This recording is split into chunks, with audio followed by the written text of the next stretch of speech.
All right, you are now tuned in to the Rotated Views podcast. I am your host, Jimmy Lee Velez. I am here with Goose. What up? Heck. Yep. Manny. You. And we have special guest, Chef Herm. Hello there. How are you? What's cooking? Herm. In this episode, we have special guest, Chef Hermie Rivera. In this episode, we discuss the food industry, major culinary influences, and food shows, including Guy Fieri's Guy's Big Project. We talk about cooking with kids, grilling, restaurant recommendations, and much more. We wrap the episode up with quotes from Maya Angelou and Bobby Flay. All right, so if you're new to the podcast, thank you for joining us. We drop a new episode every Tuesday morning for your listening pleasure. Don't forget to download and subscribe. We like to kick things off with a definition from dictionary.com. And today, since we're talking about food and cooking, and we have Chef Herm here with us, we wanted to define the term foodie. And they defined it as a person with a particular interest in food, a gourmet. Oh, yeah. Wow. Nice. That's a real word. That'll be me. Yeah, that's a There it foodie. I know that word gets like tossed around a lot, but it's, the real foodies know who the real foodies are. That's everywhere I go. Everywhere I go, I take pictures of everything I'm eating. Yeah. Except my nails. That makes sense. Are you a nail biter? No, I'm not. No. All right. All right. So give us a brief bio about yourself. How did you get started and how long you've been in the food industry? Well, I got started many years ago in my teenage years. First, when I was actually a little kid, I would spend a lot of time in the kitchen with my mom, and my mother was an amazing cook. Yeah. And I always put that little step stool right there so I can, kind of reach to see what she's making, a little sofrito, and you will come in, you smell the rice and beans and the penne. Nice. And I kind of started to smell, and my mom saw, I had interest. I always wanted to get involved. Right. And as I got a little older in my teenage years, I started getting, that's when cooking channels started to come out. You got to see, I think his name was Steve Yang or Yang Can Cook. Yang Can Cook. He used to say, about at the end of the day, remember, if Yang can cook, so can you. Join again. Oh my gosh, that's classic. And I started getting involved a lot with it. I liked the interest in the wok. So yeah, I remember I was probably like 15 years old. I went out and I made sure I got a wok. I bought a wok because I wanted to experiment a little bit of, fried rice, a little bit of, mixed vegetables. I didn't know much, but that's how I got started. Right. I found the interest in getting the part-time job at a pizza shop, started bagging stuff, and again, was watching everyone at work. And I couldn't keep my eyes off who was making the pizza, who was doing the cheesesteaks, who was doing the fries. Yeah. And I wanted to get involved, and I asked a lot of questions. And from there on, I just started building my way up to where it was just interesting. We're talking 30-something years later. I'm in my early 50s. I'm still a foodie. I love food. When I fall asleep, I dream about food. When I wake up, I dream about food. That's awesome. That's awesome. So now there's a big difference because I know me, like, I always joke around with my buddies and always say, dude, I'm 200 plus pounds. I'm always hungry. Now, there's a difference between someone who's always hungry and a foodie. Because a foodie just appreciates, I just want to eat something. Right. You appreciate the whole setup. You get into how they make it, how they prepare it, all that kind of stuff. There's a big difference. Correct. I just want to eat. Yeah. A lot of times I get like that too. I get very impatient because I want to make the food and eat right away. Right. But I'm all about presentation. That's how sometimes you have to please yourself before you please others. Yes. So I like to show what I'm presenting to people, and I never. In other words, when I take a picture of one of my dishes, I'm not gonna give you something I won't eat. Right. So if you look at it, it looks delicious. And cooking's like art. You're an artist. You put colors together. You put presentation together. And when you put a picture together, there's your plate. Yeah. You pretty much mix it up together with different colors. That's awesome. That is kind of like last week we were talking about a term called priming. And priming, if I define it right, and if I don't, I apologize. But it's kind of like you're prepping someone for what you're about to do. And actually, an example that I used was my Uncle Ed. When he cooks, right. we say exagerado. He's so exaggerated with everything. Oh, I got the best steak. We got it from this market, and I've been marinated. He's explaining to you what he's doing, and by the time you eat it, you can't wait to eat it. So they call that priming. Exactly. I do like the whole sense of kind of what you're doing. You know, you're going through the process and showing people. That's what I love about hibachi grills, because you're actually seeing it being done in front. Obviously, there's entertainment portions of that, but it's such an art form. I mean, what they do is so hard, and they make it look easy. Yeah. Exactly. Yeah. So, go ahead. Yeah, and it sells, because when you get mail, right, and you get these flyers in the mail, and you see it can be any corporate restaurant, and it shows you this amazing burger. What makes you want to go get that burger? Is they make it look like the most edible, colorful burger in the world. You're like, oh my God, that looks so good. I just need to go out and get it. Yeah. I have to go out and get it. Yeah. You know? Yeah. So true. And on billboards as well, when you're driving down 95. You see 95, them. yep.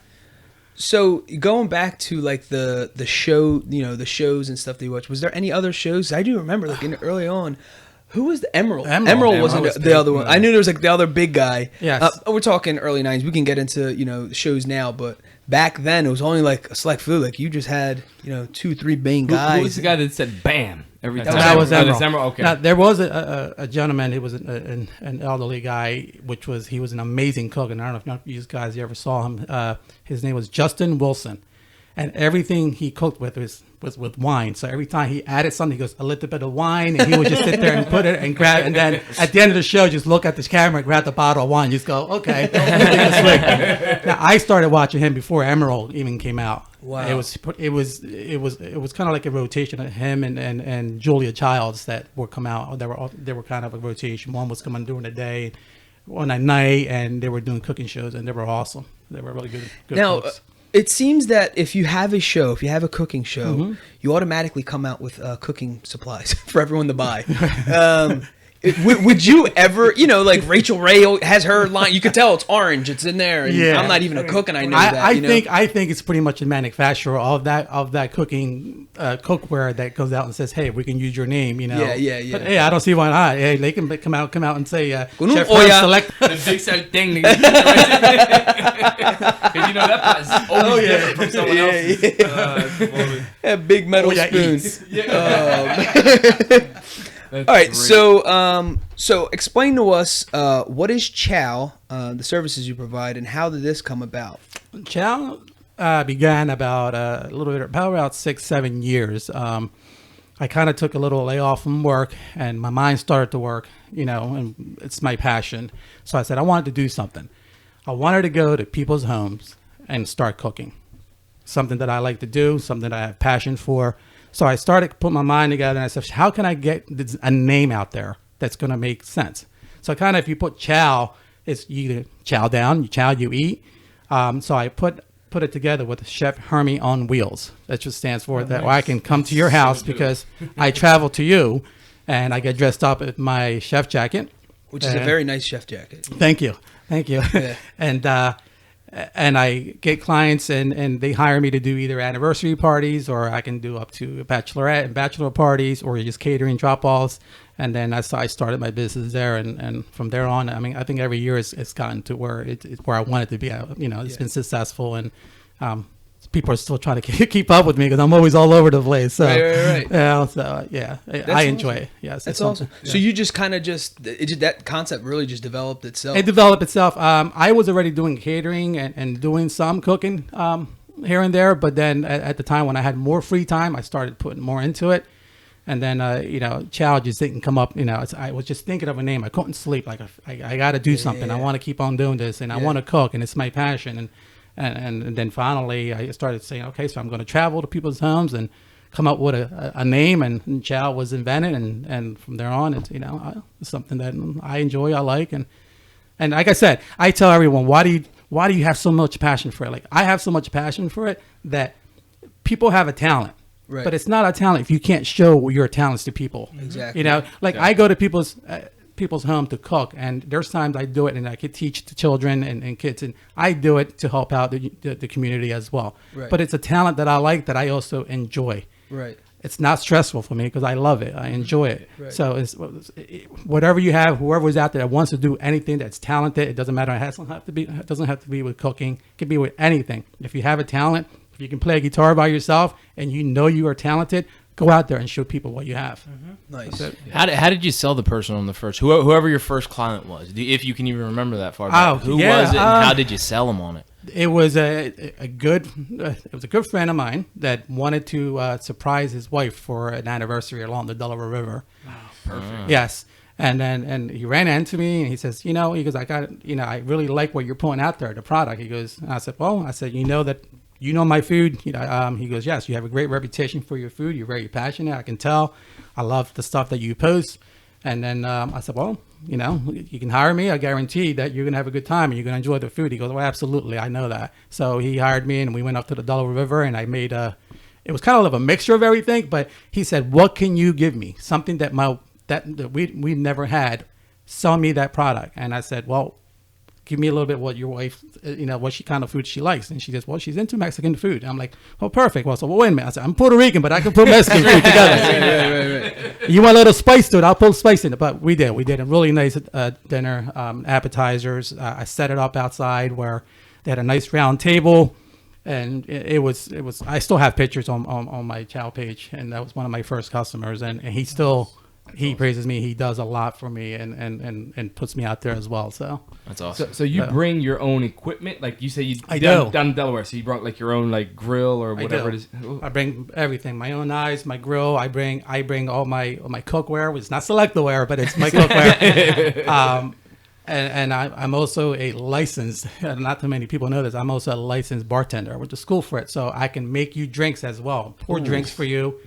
And the best part about it is this is my selling point. And you did ask me that. My selling point is you come home, you want to have a couple of drinks with your wife, have a couple of glasses of wine. At the end of the day, you don't have to drive anywhere. You can just say, okay, here, I get paid, I'm out of there. You can relax, have a romantic night with your significant other, and we're done. And you don't have to worry about looking for parking or getting out of the city or wherever restaurant you're and driving home, taking a chance of driving home. Or clean up. And I clean everything up. There. Yes. When you're home, you come to your own home. Yeah, because that is one thing where you kind of, I get a little impatient with the cooking, and then we do it. How me and my wife work it, it's whoever comes home first starts the dinner or whatever. And all I could think of was like, oh my gosh, look at all these pots and pans you got to wash later on. And I get like antsy, and like that's part of it. Like, I don't even want to cook this. You know what I mean? So the cleanup thing, that's like to me, that's a selling point. Like, dude, I don't have to clean up after anything. And like you said, I don't have to drive anywhere. Yeah, drive anywhere. You can have a glass of wine, and you can relax for the rest of the night. That's awesome. Yeah, that's so great. So I know you had said that when you first started, you're kind of like, watching the other, the cooks and seeing, what they were doing, what ingredients they're adding for, flavor. And I know, when you first start cooking us as teenagers, you're home alone, you're hungry, you got to whip something up. We got heavy-handed with garlic powder because we thought that was like flavoring. Yeah. Like, it tastes so good. All you do is put garlic powder or adobo. That's all you got to do, right? How did you, in the midst of that, and there's a lot of stuff where I'm sure you messed up a couple meals along the way. Absolutely. As a learning process. I worked at a deli, and I was kind of the same thing, and you weren't allowed to actually add flavoring because you just weren't allowed to. Like, let them add the flavoring because, believe me, you're going to get a lot of stuff. The way you like it flavored is not the way the next person likes it flavored. So we made a lot of bland food, but it was really good. And I always used to get mad because I always wanted to do more. In that, I found my hand, so to speak, when I season stuff is just right? How did you find your style? Going along with, obviously, not just allowing the ingredients to make your meals. It's you. It's the guy behind it. How did you find your style? I have a great sense, just the taste. I can go to a restaurant right now, and you can give me a dish, and I know exactly what was in it and how it was put together. That's awesome. So you have a crazy palate. Yes. Yeah. So okay. Yes. That's I can know crazy. exactly how it was made, what ingredient was put in it, and what. Now, perfect example. In Bristol Borough, it's known for a lot of good roast pork sandwiches. So many years ago, I would go and eat this roast pork, and it was a decent roast pork sandwich. But in my mind, I said, I can make this roast pork, but it's going to be a lot better. Yeah. And when I made it, it was everyone's favorite. King of the roast pork sandwiches. Right, everyone's favorite. Yeah. And I can put it together, and I knew that, like I said, a strong palate. It's just like I know what taste-wise I can put this together and make it happen. And that's everyone's favorite. So it really is. Yeah, going back to like back in the day, we tailgate the Phillies games and stuff, and I remember Herm would make his Hermie burgers, and he would make just like a certain amount of them. So if you didn't get there and try his Hermie burgers, you were done. That was it. Like, you missed out on it. And so I remember just trying to fly down and meet up with him just so I can have a Hermie burger. I don't know what was in it. I don't know what he did different than everything else. I remember that. But yeah, dude, I remember. He made this, dude, that's all everyone would talk about at that tailgate. It's hysterical. Yeah, and we'll get into that whole thing with tailgating and stuff like that. But so with every industry, there's challenges. Like Goose here, he's a barber. He faces. He's currently going through a challenge right now. Absolutely. With location and stuff like that. And in your experience, 30 plus years, what has been like your biggest challenge with the food industry? Obviously, it's your passion, but there had to have been some walls you hit. Working as an executive chef at a high-end restaurant in Newtown, where the owner of that restaurant was a vegetarian and didn't understand the kind of plates that I was trying to put out. This owner didn't know anything about food, didn't know anything about presentation, didn't know anything about kitchens. She was just the owner, and she didn't allow me to do what I wanted to do as an executive chef should be doing in the kitchen. Right. So it's like you try to combine both, and it just didn't work at the time. And I think the frustration was just kicking every day where things weren't happening. But I made it happen. And again, I had a staff, which was a really decent staff. And I brought them together every day. And this is no lie, every morning, because of the frustration that we had with the ownership, every morning we had kind of like a little rally. Yeah. Like we got together and said, hey, you know what? Because of you, we're making this happen. Nobody works here. Not one individual gets credit. We're working together as a team. We're starting this day as a team. We're ending this day as a team. And I gained the respect from my employees there. Unfortunately, she didn't understand that. It was, a lot of frustration. That's why she ended up making on Hell's Kitchen, and they pretty much shut everything down. I'm not going to mention the name because I'm not giving her publicity. But, that's hysterical. Yes, it was a huge challenge. But again, I ended up, the most important thing as running that kitchen and being the executive chef, that I ended up gaining respect from all my employees there were there and who I worked with. Plus the obvious learning experience. Absolutely. So was that was that the first time you had your own staff, or is that something that you normally do? And I know now you kind of do things solo, and I see that was sometimes pretty much the first time I had my first staff. I worked at sous chef before and weekends, and done some blackboard specials at a lot of places that I get hired at. But that was one of the places where I've had full control of the kitchen. Yeah. But again, communication wise, and not knowing with the ownership, not communicating they knew what I was putting together. It's just that they weren't up for it. So when you're a vegetarian and you're trying to sell a good filet mignon, it's just not going to work. Yeah, it doesn't make any sense. Like, how are you owning a restaurant when you don't eat all types of? I mean, granted, there are some things that you may not like. But still, how do you run a restaurant and then say, no, we can't make that, or we're not going to make that? Like, that's just weird. Like, and also at first, when you were saying the story, I'm like, it's just business person. But then all of a sudden I started thinking about, well, that's bad business though. Right. Absolutely. Obviously, you're very close. And the reputation was already there even before I walked in. It was just, and then after, it's the same thing. It's been going on for so many years. So it's crazy. It's interesting. That's crazy. So. Well, that's good. Like I said, learning experience. Learning experience. And then I've gotten the burger challenge as well, which I ended up winning the most unique burger a year ago. So that was a challenge for me. Yeah? Yes. So what was that about? It was a company called Passanati Brothers doing a 100th anniversary celebration, and they threw a burger contest. Oh, that's right. Yes. I remember seeing it. Yeah. Yes, right in Bristol, right? Yeah, right in Bristol. And of course, people started tagging me and say, hey, you can get into this contest. And I said, sure. It came to the point where every day I had a different burger to make in my mind. That's how my mind was working every day. When I went to work, I went to bed, I was dreaming about this burger. Yeah. When I got up in the morning, I'm dreaming about this burger. But the next day was a different burger. And finally, I didn't even do a test run on that. So you know what? I know exactly what burger I'm going to put together, because you have to be unique. You have to be different. You can't just make a regular cheeseburger with lettuce, tomato, and onion. It's not going to win you the prize. Right. People have the same idea. You have to go further than that. Yeah. And I went further than that, and I ended up winning the most unique burger. So what was it? What was it? Explain. So the most unique burger. So here's my mind started thinking. I started thinking something different. So I called it the Southern Thanksgiving Dinner Turkey Burger. It was a homemade turkey burger topped off with collard greens cooked in bacon fat, a sage stuffing with cranberry sauce on cornbread. Wow. Yo, Wow, that sounds awesome.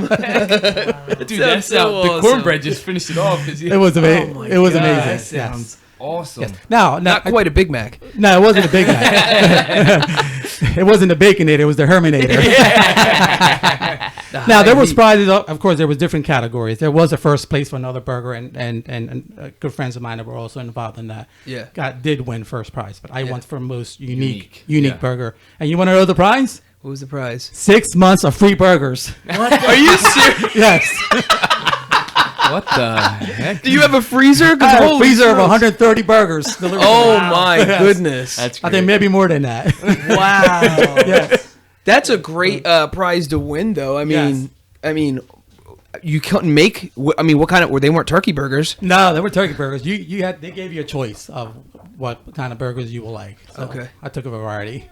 Have you tried that at somebody's house? That's it. Is that the first or last time you made that burger? It is One and the- done? It was the last. I believe I made it one more time after that. But we're planning to have a Blues Lives Matter barbecue for the EMS police officer of the local area. Okay. Along with Pasadena. So I'm gonna be there making the award-winning burger. Oh, nice. Very nice. Yes. I'm gonna be there and doing a little bit of different kind of burgers. That was gonna be the main one, but That's crazy. I used to work for Pasanantes. Yeah, that That's where, The me and Uncle packaging? the packaging. They always had their fresh meats and stuff. Yes. So me and my Uncle Dave, we would work there. We went in there. We would clean off they would have all the meats and stuff on those aluminum trays, Uh-huh. and I would go in after hours and hose them all down and clean all the meat fat and all the That's all the blood everywhere remember and that. stuff. I got sick a couple of times from meat flying in my mouth. and- yeah, it was interesting, but yeah, I worked there for a little over a year. Me and my Uncle Wow. Dave.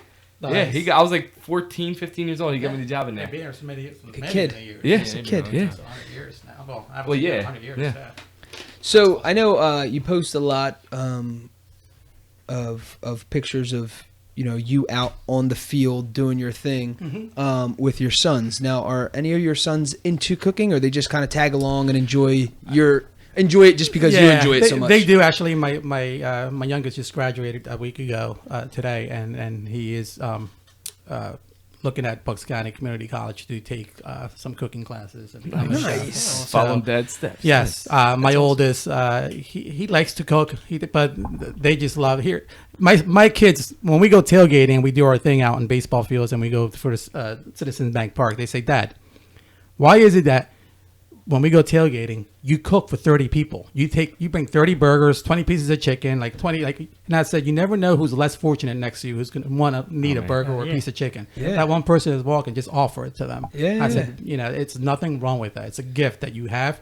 I was gifted by God, and gave me a gift of, to put things together and ingredients together and cook. And there's nothing wrong with sharing with other people. So I teach my kids that, and today they still look at me and they say, "Thanks, Dad. You're a great dad." And they tell me, "He goes, Dad, you're the best cook in the world," because they always like for me to cook every day now that they're older. They don't want to, but I do teach them and give them that gift that you just never know who's less fortunate, who's next to you, who doesn't have it and might want an extra. Yeah, you know what? Offer them something. Yeah, Get something to eat. Grab it. Just help yourself. That's awesome. Yeah, so I mean, we can get into it. Talking about being at Citizens Bank Park, you entered into a new television series. It's Guy Fieri's new show. What's it called? Big project. Guy's Big Project. Uh-huh. Yeah, Guy's Big Project, and you entered, and basically tell us what the premise of the show is, kind of what you had to do to enter, and what your entry or your selling point is. Social media it's great because sometimes you look at things and you don't see it, but your friends might see your interests and say, "Hey, you know what?" And I got tagged right away by a friend of mine, and she said, "You will be perfect at this." So I start looking at what are the guidelines, what are the rules, what do you have to do. So, I got a little nervous. I'm like, all right, this is a lot. I don't know what to do here. So right away I posted, I'm looking for someone that can edit and can do something for me with the camera. Right. And I guess the magic of social media, right away I got an inbox within like 2 minutes and says, hey, I can help you out. And that was the first person that they reached out to me. So we coordinated to get together. Little did I know that Good Friday, which was in, I believe, April. I had to submit this video within less than probably 8 hours, 12 hours. So, I started putting a lot of things together. I started looking at my live feeds. So we edited a lot of my live feeds from Citizens Bank Park that I did. And she helped me put together. And she said that she stalked my page that night so she can get into my live feed she can see pretty much what I did and try to put something for baseball. So the whole idea is Guy Fieri is looking for the next project, something that he does, but somebody to do the same thing, but something not like Diners, Drivers, and Dives. Couple ideas came up, and I said, you know what? I'm a big baseball fan. I love baseball, and I love sports in general. It doesn't have to be just baseball stadiums. So I said, why not do a ballpark eats? How about let's do a Guy's Big Project ballpark eats, where I can travel to different ballparks, Major League Baseball, and it can be AAA, AA teams as well. Yeah. And what do they feature there? What's their favorite? It can be a hot dog, but why is it so good? Right. I want to go there. But before I go in there, I actually want to be outside and join a tailgate with somebody and show them how to put something together. Like with my ideas. Yeah. And say, hey, I'm Chef Hermie. I'm here with Guy's Big Project, and I want to show you how to put this item together. What are you trying to make? Let me help you. Cool. That's awesome. Yes. That's awesome. Yeah. So after that, then I want to go in and then whoever, like that person, whoever it's doing that tailgate outside will actually give me that feed before I get there. They tell me, hey, you got to try this burger at a Citi Field or Wrigley Field or at Boston. I forget the name. Fenway. So. And that's how it works usually. Somebody writes in and says you have to try this sandwich in this restaurant or at this ballpark. Yeah. So my mind started to work again, and I said, in order for me to get recognized, not only are they going to look at my video, but I'm going to go to Citizens Bank Park every Sunday when the Phillies are playing and just go up to all the concession stands and say, this is who I am. This is what I'm trying to do. I'm not looking for anything for free, but would you give me permission? Go behind there and do a live feed. And they're like, absolutely. Oh, that's absolutely so clutch, man. Yes. That's awesome. Yeah, and I got introduced to Campo's cheesesteaks. It was a cheesesteak called the Heater. Yeah. And it was delicious. It was so good. I've actually had a piece. A friend of mine's like, you have to try this. He broke it apart and gave it to me. Yes. I was like, oh my gosh. And the best thing I like this is just the trust. You know what? They saw the passion in my eyes when I talked to them, and they said, this guy's for real. Yeah. And I'm showing them pictures, and this is what I do. And he's like, no, listen, we believe you. What do you want to do? I said, all right, can I give me 5 minutes? We put it together. I'll ask you a couple questions, and we got on. Yeah. So it was nice. So cool. That's awesome. That's so awesome. Yeah. Yes, it's like it really is your own show because there's a lot of components to that. First, you're obviously promoting whatever team it is that's there, the food that they're quote famous for, and then you're out walking around tailgating with the folks out there. It's almost like unexpectedly. It's almost like those shows where they would walk around those big like a Home Depot or Lowe's and find someone who's redoing their bathroom and just crash it and just redo it for them. Like, what are you trying to make? There's probably like a kid out there flipping burgers, doesn't even know what in the world he's doing. Like, I don't know. I just want something good. I told invited all these people. I have no idea what I'm doing, and then here it comes you, with the Superman cape. That'd be awesome. Awesome. And it's funny because we just went to the Trenton Thunders game a week or two ago, and they have their thing there is pork roll. So they're infamous for their pork roll sandwiches, which is classic because I honestly thought a lot of people just ate pork roll for like breakfast as a breakfast item, and we would always throw it on bread and just thought it was like weird with cheese or whatever. I'm like, no, a lot of people just do that in these awesome sandwiches, and now they have pork roll's a Trenton thing too. Based out of Trenton. Yeah, Trenton. They have the pork roll fest. Yeah, the pork roll fest. The pork roll fest. They makes all types of sandwiches with pork and that's roll an eastern, northeastern thing here. You go to south, you can't. You will not find it. It's like a cheesesteak too, or they call it Hatfield's ham. Yeah, something ham. What's the other one? What is it? Canadian ham that's not it. No, Canadian ham is different. That's like their bacon. Canadian. What else do they call pork roll? Something ham. Because my sister-in-law calls it something else, and it's not. Yeah, there's another name for it. Like us over here, we call it pork roll, and like Taylor. in New York, Taylor ham. Taylor ham. That's Taylor what we call it, ham. Taylor ham, and it's Taylor pork ham. roll. Yes.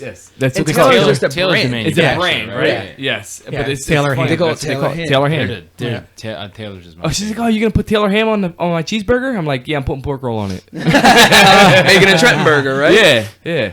Classic. Exactly. So, I mean, that's how I worked at Citizens Valley Park, and then from there on, I just went along and just How started far along interviewing. are you? How far along in the process? I mean, have you talked to Guy, or you just entered in? I entered in April, and I think how Bristol Borough won Small Business Revolution was hashtagging my Bristol Borough. So I put out there for hashtag Chef Hermie Rivera, and it's all over his page so they can see the interest, saying that that I'm for real, and that I'm really interested, and that I have a good following as well. That helps out a lot. Not just myself, but a lot of people, my followers are out there that can hashtag and they can see, because they ask on your applications, like, what's your Facebook name? What's your Instagram? Name? So they're going to look at everything All that I that. do with my food, Yeah. all my pictures, what I do, and it shows interest of what I like to do. Yeah, So- and it's not made up. It's not fake. He's been doing it for a while. Could be some people who enter and they're just doing it just because they're just trying to get on a show. Right. Where he's legit been, Right. posting, he's a foodie. So of Right. course he's going to be posting, and one, I just thought of this one thing. This guy really appreciates food. Like, I just thought of this. I remember the trip you took to New York, and you're Yes. going in and out of those, like, what do they call? What's the Little Italy. Little Italy. Yes. He was in and Yes. out of Little Italy and Yes. showing, the display. It literally reminded me of like the 1920s or something that you Yes. see out of like a movie. It looked fake. There's these huge pieces of meats just hanging from the ceiling, and you got to pick whatever. It was amazing. How was that Oh experience? my God, I didn't want to leave. Yeah. It was at that place, and there's another place similar, right in Boston too. It's called Faneuil Hall. Yeah. and it's like a mall of over 100 different kinds of authentic foods from all over the world. And when I tell you, I was in my glory. I went everywhere, just taping, and I wanted to get behind there and start asking questions. And it was a busy day. But back to your question over at Little Italy, you go there because you want to get authentic Italian food. Right. And I went to this place which is called, I believe it was, I think it was called Anthony's, but the food was outstanding. Really? I'm saying I want to try a little bit of this, I want to try a little of that, and it was outstanding. And I picked up some bread, some homemade raviolis, some couple cans of plum tomatoes, and I was outstanding. And of course, I drank a little bit of red wine, just a little bit. Isn't that like a must? Isn't like, all right? So Yes. speaking on that. So what about like the cheese? Isn't that's like Yes. a whole nother industry, obviously, Yes. right? So what's the big thing about cheese, and why it makes it so so special of how it's processed? Well, it's important, and I think they take pride in where it's coming from, and that's coming right from Italy, straight from Italy, and they bring it in. And there's so many cheeses where you can get Parmesan, you can get your regattas, you can get, and I actually saw them how to make them when they made the buffalo mozzarella. Was outstanding. Oh my gosh! But there's so many cheeses, and one I went out. It wasn't in Little Italy. I was in South Philly, right there on the what's that, 9th Street. There was this place called, I forget the name of the place. There was over 500, maybe to 1,000 different kinds of cheeses. Wow. One cheese that stood out to me, and it was called Irish whiskey cheese. And right away, my mind started to work, because I'm saying I'm making an Irish cheddar burger. I'm making an Irish burger with a Irish whiskey cheese. I'm going to do this. It was delicious. It was creamy and it was good. So if you want to go somewhere to a bar, you want to have a shot, you just get the burger, because you already had the whiskey inside it. Yeah, you already had the whiskey. That's funny. Speaking about like odd things, I know. I believe it's Heinz. They came out with these guys who are, I guess, like own their own. I don't know if it's restaurants or lunch trucks or whatever they do, but they basically make their own sauce. And so Heinz went behind them, and now there's like like a Tennessee one. I forget what it is. So it's like a yeah. Let me look it up. They're barbecue. Tennessee smoke. Yeah, Tennessee barbecue. smoke. Yes, They're big yes. husky guys. One's from Texas. Oh, it's one's barbecue? I think it's St. Louis. They come from different portions of the country. I also put barbecue sauce together. Very simple recipe. We get dry mustard, apple cider vinegar, ketchup, Worcestershire sauce, And you put that together. You can add so many ingredients to it, and you get smoked paprika, and you let it sit, and outstanding. Over a burger, you can just bottle it, and you can put it together. Yeah, it's really good burger. I mean, it's a good barbecue sauce. So, since you're a licensed bartender and you also are a chef, how much in your presentations or if you're doing one of your clients' parties, do you match a certain drink with certain foods? Rather than, I know wine goes with, with pasta, the pairing. Do you pair is there a mixed drink that you do that's kind of outside the box? Yeah. Well, ask Miguel this. You ever had the Herminator? Yeah. I've had that. Oh, yep. This drink, I can add it's everyone's favorite. It has 6 different alcohols in it. It has like 3 puckers, a triple sec, rum, vodka, and gin. And then at first, when I put it together, the color, it looks like the Delaware River, the water. Yeah. And then I said, no, I can't call it Delaware River. Everyone's gonna say, oh, I ain't gonna drink that. Which is like cloudy. So I call it brown cloudy. I call it the Herminator. But yes, absolutely. You get, when I do steak dinners, I try to match up white wines. When I do Italian dinners, of course, red wines. When I do either Mexican, tequila, Mexican, I try to feature a tequila sunrise. I don't know if you ever had it. Yeah, okay. It's a tequila with orange juice with a red grenadine on it, and it looks like the sunrise coming up from Mexico. Oh, nice. Yeah, cool. And I do it. If it's food from the island, I can do mojitos, and then of course we add the Herminator at the end so we can knock everybody out. The knockout punch. The knockout punch. Awesome. The Herminator. That's awesome. Yeah, so going back to the Heinz thing, it's called the Pitmaster Collection. That's Nice. what it is, yeah. Nice.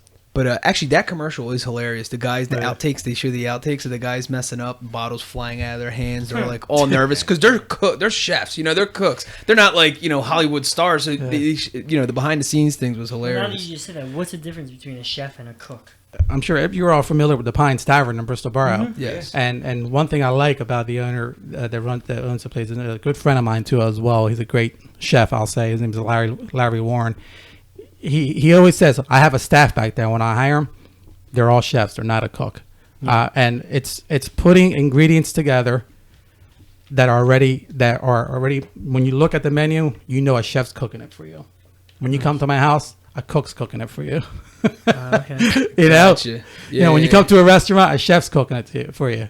If you come to my house, even though I kind of say I still come to your house, I'm still a private chef, but if I invite you to my house, I'm cooking for you. Right. Okay. If I'm coming to you and you're my client, I'm your chef for the day. Yeah. Right. So, Okay. Now, does it ever get like to a level where it's just kind of like, oh, geez, I'm the cook, so now everyone expects me to cook anytime we have a party or something like that. Because we actually talked about, everyone talks about getting a pool. Right. And my big hang up is every time you have a party at your house, it turns into a pool party. Now you have wet feet all over your house. It's a disaster. Has that happened to you? Well, yes, but I'm the kind of person that when I go to somebody's house and I see somebody's cooking, I gotta walk away because I want to jump in. You get antsy. Yeah. I get antsy. Yeah, I get antsy right away when I go to people's homes. judgmental. That's what you're doing? You're killing that burger. Let me turn my back because I don't want to see this. Slap shot. I mean, it happens to him too. Like he's walking around seeing people with jacked up haircuts, and it drives him up a wall. Like, oh my gosh, you have to look the other way or drive you crazy. Right. Just let people be. Correct. Right. But that does have to be. So is your greatest blessing, which is your talent to cook food and put ingredients together, also the biggest kind of curse? Because I'm sure you look at everything that you taste like it's over examined and it's so much thought put in it. Like, nah, you could have used more of this. Do you do a lot of that? I do. I do, but when I go to restaurants and I always, if I write anything on Facebook or reviews of my own, thoughts, but I start thinking, I'm like, I never Bash them. now. I never do. I would just say, it was good. Could have used a little bit more of this or that, but either it was too much hot sauce or it was too much. I'm a wing fanatic. I love wings. And if you go to a bar and they give you rubbery wings, that's one thing I get upset at because these weren't Hey, wings. I don't know where they came from. Maple Beach or something. Oh, man, Maple Beach. Yo. So are you always out, like when you're eating food from restaurants, is it always a critique about, not a critique, but like in your head? Yeah. You're always on that and like not just. Now I'm the kind of person, if I'm there and the food was outstanding, I will make sure that I would try to find out where the management is and say, wow, I'm telling you, whoever cooked that, it was delicious. Yeah. It was outstanding. Yeah. I went to lunch yesterday at Marianne's over here in Langhorne. Oh, yeah. Yeah, and I had a burger. I like their burgers. Yeah. And just the little most thing, the girl goes, how's everything? He goes, listen, them onion rings are crispy and they're perfect. Yeah. You know, they're not like burnt. Right. You know, and they're not like soggy. They're delicious. And that burger's outstanding. And even it doesn't have to do with the cook, even the staff. Yeah. The waitress or the waiter that How came they up to me. treat you, When they give me the little slip and they walk away and I'll come up and they ask me how was everything management. I said, let me tell you something. That person over there, waiter Jimmy, excellent job. He was very professional. He was good. He was on money. He kept on coming up, checking on us. Outstanding. Nice. Yes. So, and if you were bad, I will never say anything. Right. Oh, okay. Yeah. You know, they always say that to like leave it. Your answer would be for the tip. Right. I feel like I still always leave the same amount. Like there's still like that standard 20% or whatever it is. Right. I feel like even if it's bad, it's just like I don't know. I can't do it. I don't know what it is. I'm like, you know what? If they're gonna lose this job or whatever, that's on them. I don't want to have that floating in my mind. I always do. If they were good, like there's times where me and my wife will sit down and like, oh, they were good. Like the waitress or waiter was on point. It brought everything. Boo boo. I'll give extra. I'll give more than the 20%. But if they were just your average and they, you know, we had to call them, hey, you know, okay, come get some straws, get some napkins. I'll give them the 20% and leave it at that. Absolutely. So I mean, I guess like I always go over with the tip just to show them that they did a good job. And Yes.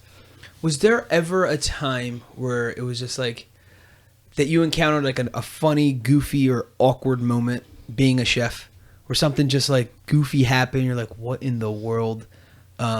Whether it was, you know, you prepped the totally wrong meal, someone ordered something, you prepped something else, but your mind was just thinking about, you know, one thing, or It was I was teaching a kid how to saute, how to do a vodka rigatoni. And we were busy and we had, slips all lined up. Yeah. And this kid was like, I got this. Are you sure? Because I'm right next to you. yeah, And he grabbed the vodka. He was right next to me, and he grabbed the vodka. And as I was teaching him, we were going back and forth, plating food and stuff like that, showing him how to do presentation. He goes, I got this. Like, okay. I happened to turn around. He grabbed the bottle of vodka. When he poured the vodka next to the fire, the vodka just went, it took off like a bottle rocket. Yes. And I tell you, man, I was just put my head down. That's a learning experience. Yo, what in the world? Yeah. I got one. Has anyone ever told you that your food is not good?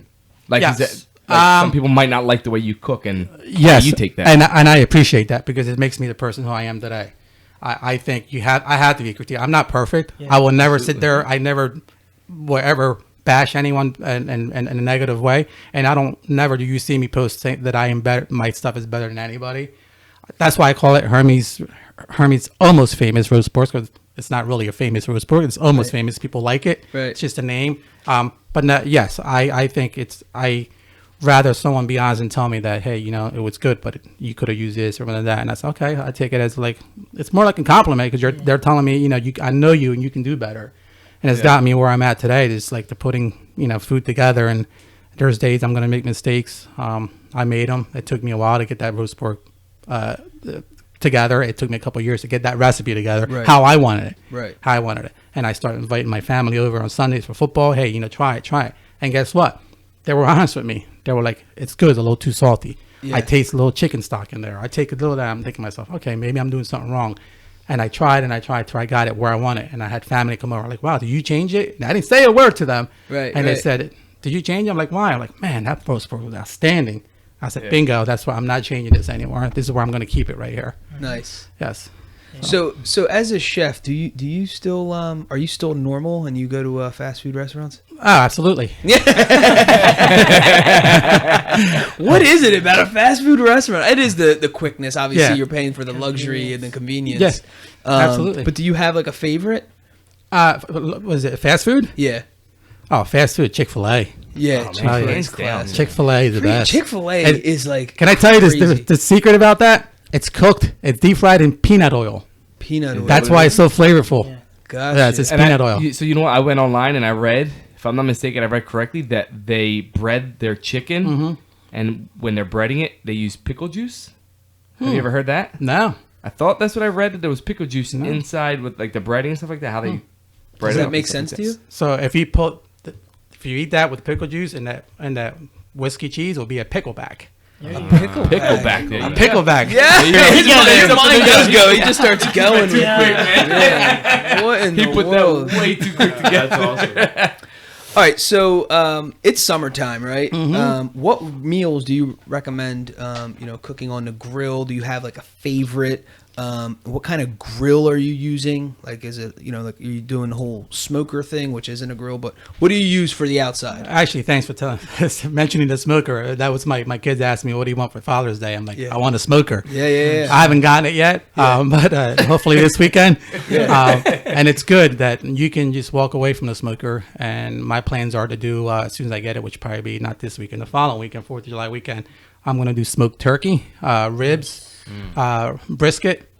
And how you smoke, you go out and get good wooden chips and you soak them the night before in like in a apple cider. Okay, and you have to soak them so that they won't burn. Right. As you smoke the meats. But I like fish. I'm a big fish guy. I like to grill like salmon and mahi. It's it's easy for you to go get some corn, some mango, a jalapeno, some fresh cilantro, and put it together as a mango salsa to put it on your fish, on your mahi. That sounds good. Get corn tortillas, just put them on there, 2 minutes on each side. Grab the mahi on there and put the mango, the corn, the fresh cilantro, and the sliced jalapeno. Now you go by how I like it spicy. Depends how spicy you like. Right. And you go with fish. I like fish, salmon. Of course, I make homemade burgers. I do ribs, and it's easy to do ribs. So some people say we burn them too much. You can always cook your ribs. You can always boil them if you like. Or some people do it different. They can put them in the oven the day before while you're watching TV at night. The next day, just take them out of the aluminum foil and just put them on a grill. Finish them off with some dry rub or a wet rub. So there is a difference. You like wet. You like dry. The dry rub, you like dry? The dry rub. But what is actually the difference? I just thought it was just easier with a wet rub. Wet rub, it's pretty much your base of barbecue sauce. Salty, yeah. Yeah. You can do a dry rub, which is brown sugar, smoked paprika, granulated garlic, and that's a dry rub. And then you put it on there, and you put it on top of the ribs. Yeah. Then you can put them in the oven maybe for a half hour, take them out, and then finish them off on the grill. Finish them up with the wet rub. Now, some people use wet rub as barbecue sauce. My wet rub is apple cider with a little mop and red pepper flakes, and just dab it on the ribs and finish it off. That's interesting. So, wow. So people who aren't, a chef and, we're all just the average cooks here, what we're normally thrown on, we'll get, every once in a while get a little crazy with the grill, but for the most basic person out there who's just throwing burgers and hot dogs on the grill and just having the family over for a nice little summer afternoon, what's one way we can spice up even the most basic thing as a cheeseburger and hot dogs on the grill? Oh God, I got so many ideas. There's so many burgers, and it's pretty much what you like. You can grab it, and I always say when you go shopping, you want to do either 75-25 or 60-40, and that's the amount of the 100%, 60% beef, and the other percent is fat. Yeah. And because you want a good, juicy burger. Yeah. Right. You want a lean burger, 100% beef, that you're gonna sit there, and by the time you take it off the grill, you can get the Flyers to do a little bit of hockey puck, slap shots. But when I did the whole Guy Fieri thing, and I recorded a couple segments down my tailgate, I did a breakfast burger, I did a Mexican burger, and I did the Great American Burger. The breakfast burger, of course, with 2 fried eggs, applewood bacon, and sauteed onions. Good. Oh my god. The Mexican burger was a hot pepper cheese with salsa, and I actually put corn chips right on top. Ooh. Yes, it was the Tostitos corn chips, the round ones. Yeah. So when you bit into it, you got the heat and you got a little crunch. Nice. And then the Great American Burger. No, I already did the Great American Burger. Yes, I did. Applewood bacon, lettuce, tomato, and then you can do. If you ever heard of a Juicy Lucy, No. you get a patty, put it on your hand, and you pat it down, and you get jalapeno cheese, and you put it right in the middle. Then you grab another burger, and you put it on top, and you seal it. And then you put it on the grill, and you cook it. So when you bite into it, all the ooze and the cheese from the middle just comes right out. That's awesome. Wow. Sounds good. So, Juicy Lucy. Juicy Lucy. Well, that's everything you do is like it's art, and it's most like Correct. artists, like to name and label their stuff. What do you come up with the names? Because you said like 10 different things, like all, and they're all different names, and like you label in Pickleback each was burger. my favorite. Yeah, that's Right- a right off the top classic of his right there. It's perfect example. My family member has a whole garden of mint leaves. He goes, man, you want to take some mint leaves? You can make some mojitos. And I said, no, but I can cook for it. He goes, what are you gonna make it? And I went, a mojito pulled pork burger. Oh my gosh. He goes, how the heck you put that together? And I said, I had to put it in my mind. I can marinate a pork loin with the mojito, okay, and the mint, and then as my bun, it's gonna be plantains. Oh man. wow. And he goes, that was fast. I goes, because it's in here. Right away you start to think. And, Yeah. you have variety burgers. You can do pork burgers, turkey burgers. You can do an Italian burger with the mix, kind of like the meatball mix with the pork, the veal, the ground veal, and the ground beef. An Italian burger, Yeah. topped all with sharp provolone and green peppers or red peppers. There's so many varieties of burgers, and I can say you bring a grill right now, and I'll put you a burger like that you probably never had before. We know what we're doing after this segment. Making some burgers. Wow. I'm kind of sad I ate already. So I'm going to ask, we're wrapping up here. I'm going to ask the most infamous question. What is your favorite dish to make? Wow. Honestly, it is the most infamous question. I'm like, I can't really say. The most hardest. Yeah. And you got to tell us why. You just Okay, can't and I'm leave. going to tell you why, because this one's coming from my heart. So it's the authentic arroz con gandules, raisin beans, pigeon peas, and chuleta frita and totones, and that's one thing because it's what from my ancestors being 100% Puerto Rican, being born in Puerto Rico. Seeing my mom cooking brings a lot of memories. I get to cherish with my mom, about my mom and dad, my family. Coming home from school, smelling that sofrito and the rice cooking.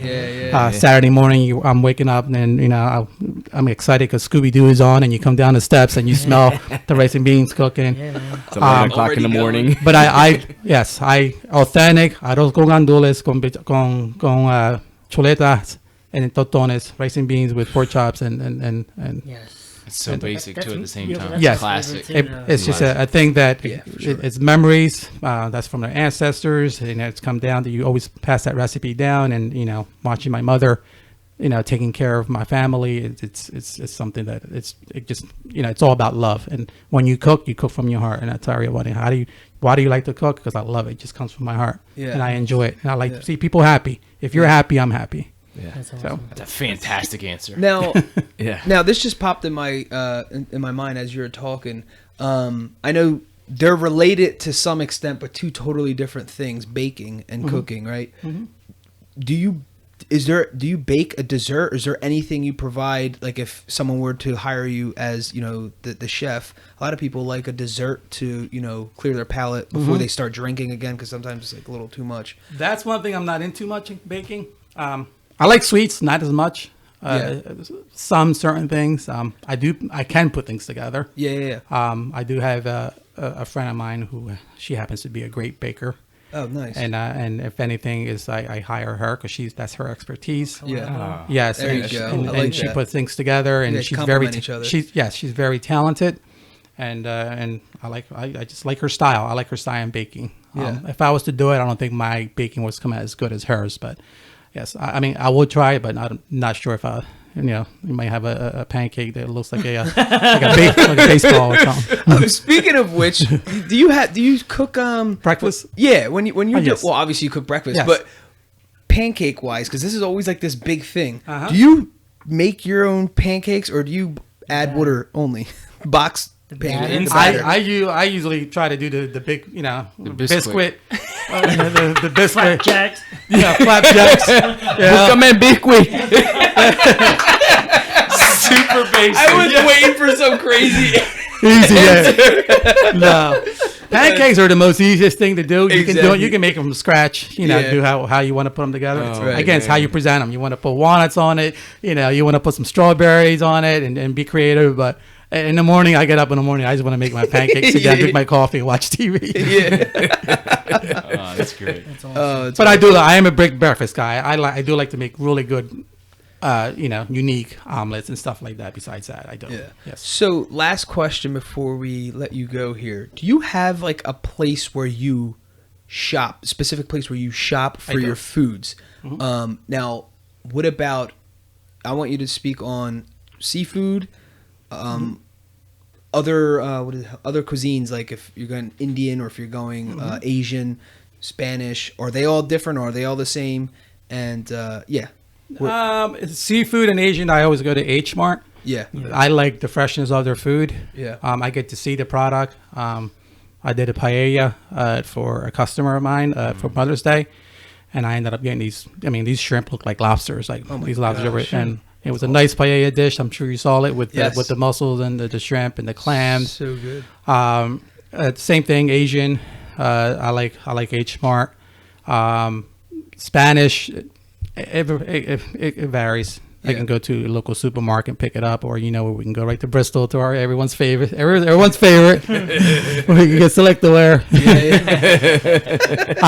But I do have a card for also as well. I like not tell you, Restaurant Depot. You can't go wrong with Restaurant Depot. Yeah. I get a lot of stuff there. Whether if it's last minute, I can go to Restaurant Depot.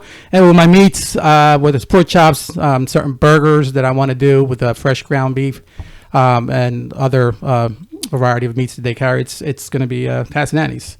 Gotcha. The Passanani's got they do pretty well with their selection there, and then I can get anything from them as well, whether it's filet, T-bones, or any kind of steak.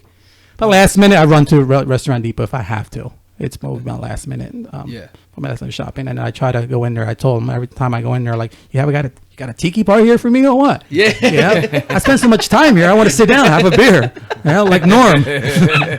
That's hilarious. All right, cool. So there you have it, folks. Chef Herm, what's next for you, and how can people connect with you? You can connect with me through Instagram, which is Chef Hermie Rivera. Facebook is Chef Maya Hermie Rivera. And also on Facebook, I have Chow, CHOW, with Chef Hermie on Wheels, and I'm still waiting on see what's going on with Guy's Big Project. I'm the kind of person if I don't even make the top 100, it doesn't matter. It's just something that I want to do. It's my goal. My kids are grown now, and then right now I have a lot of dreams, and I want to go with my passion.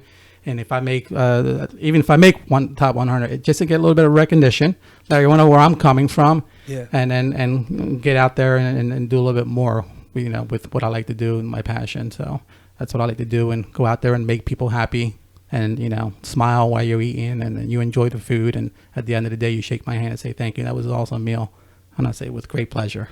Nice. Well said. Well said. So there you have it, folks. Chef Hermie in the house with us. We're going to wrap the episode up with 2 quotes. The first one is by Maya Angelou. Eating is so intimate. It's very sensual. When you invite someone to sit at your table and you want to cook for them, you're inviting a person into your life. And the second one is by Bobby Flay. Even if the chef has a good business head, his focus should be behind the kitchen doors. A business partner should take care of everything in the front of the kitchen doors. So there you have it, folks. What's cooking? In this episode, we had special guest Chef Hermie Rivera. We discussed the food industry, major culinary influences, and food shows, including Guy Fieri's Guy's Big Project. We talked about cooking with kids, grilling, and much more. We wrapped the episode up with quotes from Maya Angelou and Bobby Flay. Awesome. Guys, thanks again for joining us. The Rotated Views podcast was produced for self-development purposes. Huge shout out to our sponsors. This episode is brought to you by the Blessed Lifestyle brand. That is BL3SSED.com. Also sponsored by The Motivation Files Unleashed. This motivational mixtape will be your fuel for success. Available on all platforms. Guys, don't forget to visit the website, JimmyLeeVelez.com. Follow us on Facebook and Instagram at Rotated Views. If you have any inquiries or questions, email us at info@JimmyLeeVelez.com. On behalf of myself and the rest of the crew, we wish you massive success. Stay blessed.